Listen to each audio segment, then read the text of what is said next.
A reading from the Holy Gospel according to Luke, chapter 6, verses 39 to 45. The passage is taken from the Message version of the Bible. He quoted a proverb, "Can a blind man guide a blind man? Wouldn't they both end up in the ditch?" An apprentice doesn't lecture the master. The point is to be careful who you follow as your teacher.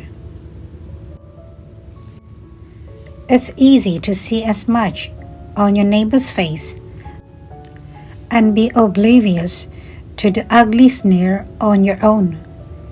Do you have the nerve to say, "Let me wash your face for you," when your own face is distorted by contempt?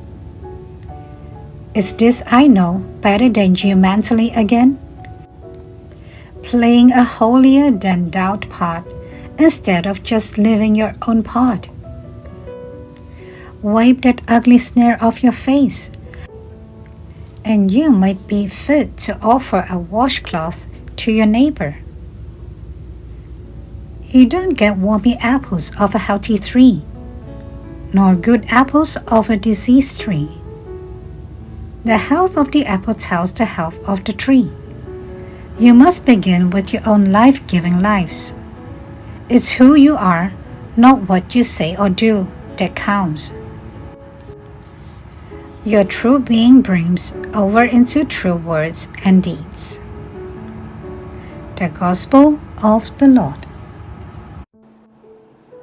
Good morning. I am Father Joseph Matthew, and this is Coffee with God.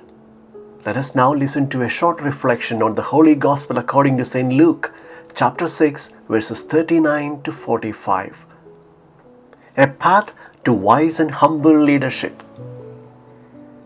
Today's Gospel invites us to reflect on wisdom, humility, and self-awareness in our journey of faith.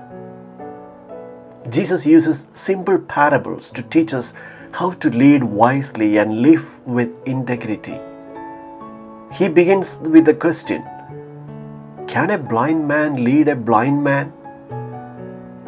This reminds us that a true leader must first see clearly, not just with physical sight, but with the wisdom and discernment that comes from God.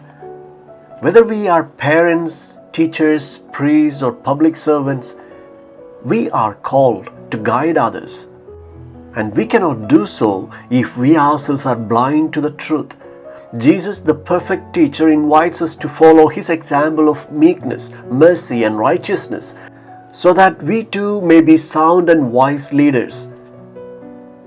However, Jesus also warns us against hypocrisy and self-righteousness.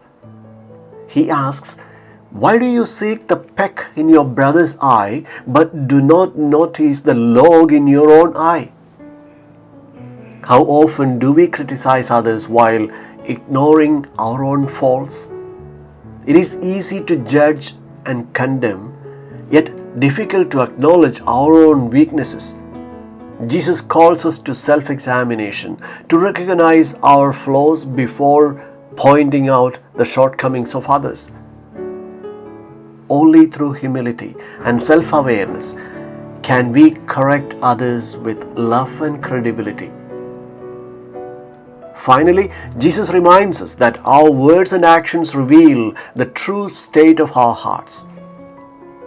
He warns us against gossip, slander, and negativity, which can destroy relationships, families, and communities. Instead, he calls us to bear good fruit, speaking words that build up rather than tear down.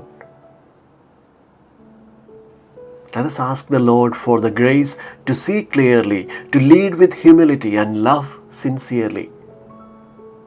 May we follow his example and bear the fruits of goodness, mercy, and peace.